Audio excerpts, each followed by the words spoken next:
You're listening to Montreal Now with Aaron Rand and Natasha Hall on CJAD 800. That is James Mennie. He is over at the Montreal Gazette. And Jim will begin today by talking about the press conference held earlier today. Thank goodness the government will finally be spending some money to fix the Olympic Stadium. Here's Carolyn Prue talking a little bit about what's going on. We're investing for 50 years.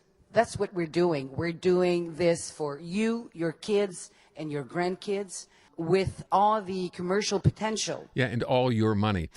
So, James, what do you think?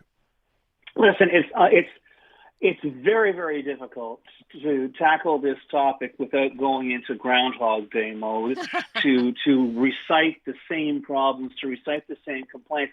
The thing that gets me here, apart from the safe presumption that the $870 million price tag will wind up to be, $1.5 billion by the time it's through, it will not be finished in 4 years. It'll probably be finished in 6 years.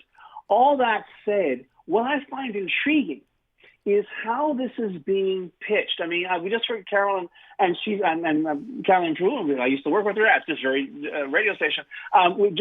She's being very businesslike. She's pitching it as as an investment in our future. Well, if you look at the promotional video, and God knows there's a promotional video that goes along with this, this is being touted as a symbol, an emblem of Quebec, a symbol of our heritage, which is quite frankly news to me. I literally grew up and spent most of my adult life covering the Olympic Stadium and its woes. If it's a symbol of anything, it's a symbol of corruption, incompetence, how not to do things, pig-headed bureaucratic obsessions with, ignoring everyone else, just going with this idea that this can be fixed even though it clearly can't be fixed, and so on. And you have to ask yourself, well, where is this coming from? Why has the Legault government, which has no love lost for the city of Montreal, in fact, is rather contemptible about the city of Montreal, why would they give a damn about the big O? Yes, it has to be repaired, but to make this big an investment, and clearly, it goes without saying, there are plenty of things right now that are far more urgent, that require that money far more urgently than a non-retractable fixed new roof with a porthole in it. These things are no-brainers. So why are they doing this? And I could only look back and say, well, first of all, you recall that François Legault began mentioning this in October, that fateful October where he was completely traumatized during that by-election in Jean-Talon, where the people of Quebec City basically turned their backs on him, his option, and his party. And it's almost as if now he has created this new set of circumstances where he figures, well, I'll win over, the people of East End Montreal, because God knows he's got a bridgehead there, Chantal Rouleau, who's the minister responsible for Montreal, is the MNA responsible for the Pointe-aux-Trembles area.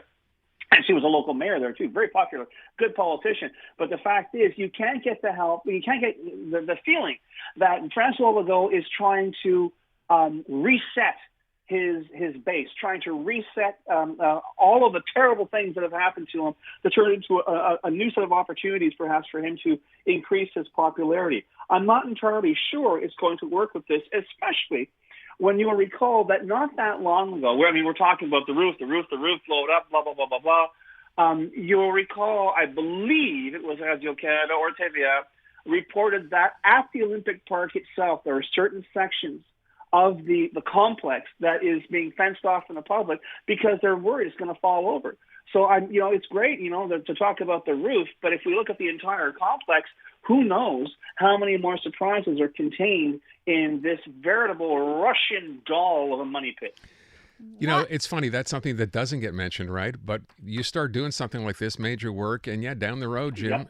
What are you looking at? It's like starting to work on a house, right? You fix one thing, and the next thing you know, 3 other things have to pop up. And it's why would this be any different? I don't think it would. We've all seen those home repair shows, It never goes the way it's supposed to go. It never goes what I found behind this wall. And it costs tons more money. So on this scale, I don't understand the attachment to it. I don't understand the resistance to just give it up. Well, the fact is, apparently they have done studies. I mean, not as a joke. They've done. It would cost infinitely more to break this thing up or retask it or whatever. Oh, baloney. But I really have concerns in terms of the long-term, the lifespan for this particular building. I'll have to confess that in 1976, I spent a lot of my time being dazed and confused. I didn't follow the whole construction story that closely. However, in the ensuing decades, I have learned this was a rush job. This was absolutely, a crazy upside down, fake contracts, all kinds of corners being cut. And I remember that famous picture in the Montreal Gazette of the opening ceremony with the Queen inside the stadium and the construction crane assembly behind her. Yeah.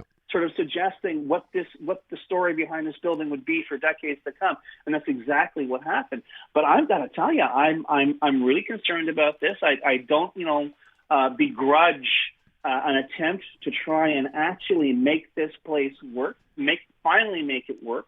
But man, between the money and the fact that it's happening now, guys, of all the times for this money to be spent. Right here, right now, when we're talking about a zillion things other than the most notable being education and healthcare, I'm not sure this is going to end well. I'm not even sure it's going to begin well for the Legault government, to tell you the truth. I want to move on. This is going to be my question coming up in a minute. We'll talk about this, but I want to get you to weigh in on something that kind of came out of nowhere today. We find out Francois Legault and Higher Education Minister Pascal Derry, guess what? They're meeting behind closed doors with McGill today. What do you suppose this is about? Well, guys, I try to bring more to the table. I have no idea why they're meeting, which is why I mentioned it. There seems to be no logical reason for Pascal Derry, whose office just this last Friday dismissed an advisory report saying back off on this McGill attack, okay? And yet here's Pascal Derry and Francois Legault meeting with the principal or the president now they call him of McGill. What the heck is going on? They can't be there to gloat. I think they've got better things to do with their time. So I'm really wondering whether something is afoot here or whether, and once again, I have no inside knowledge. I'm merely speculating here. Is it possible that this meeting is happening after McGill decided to finally push back? And I mean push back hard.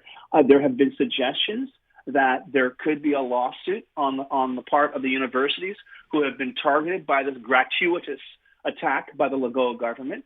Maybe that's going on, but I got to tell you, this is. I had to double check. I thought for a second maybe his chief of staff had sent out the wrong email, but this is actually going on, and clearly something is up. The meeting was at 3:00. I don't know if it's still going on now. Maybe we'll have a big scoop or a big bombshell at 6:00. But at the moment, you have to ask yourself, things don't happen in a vacuum, and why is the Premier of Quebec, who has made it his life's work to really cut Montreal's English language universities off at the knees, suddenly having a meeting with the principal of McGill on a Monday afternoon? Yeah, and to your point, we learned on Friday, I remember how we sat here, looked at each other and went, you're kidding me. The answer from the high education minister was, after that report from their own advisory committee, sorry, you turned it in 4 days late. And then, of course, they expanded into, but, what was recommended, they're not really in accordance with what we wanted to do, so we're just going to blow this off. It's that old idea, let's have a consultation, but then when we have the information from it, let's simply ignore it and throw it away like it never happened. And then, two days later, they're meeting with them? Exactly. This is what gets me, because that answer on Friday, the original, the first version of that answer was, I'm sorry, you've handed in your homework too late, we're giving you an F. And I said, if there was any doubt that this was anything more than a kneecapping of English language universities in Quebec by the Legault government, that doubt is gone. Now I guess they figured what a gaffe they'd made, how obvious they'd made it. And they said, well, no, your findings would have been, rejected anyway, even though you could have gone through the show of at least looking at the findings and then turning around and rejecting them. But no, it was so clear, so obvious, so targeted that you really had to wonder who the hell's calling the shots on this?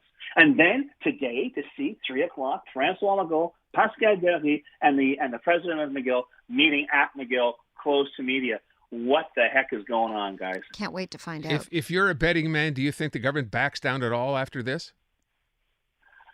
Oh boy, I am a betting man. It's getting so tough to hand because I'm getting the impression that, and this is the real problem, because when you're handicapping something, you're trying to deal with constants, and the only constant Francois Legault seems to have is doubling down on everything. Exactly. You would think people, oh no, he's going to back off because this is absolutely, and he doesn't. He doubles down. He doesn't just stay the course. He doubles down and shakes his fist in your face as he's doing it. So it's very, very strange. But once again, he could have done that from his office. He could have made an announcement from through his entourage. He's meeting with the head of McGill. Very strange day. Indeed, it is. Tough bet. James Mennie, the Montreal Gazette. Thank you, Jim. Adama.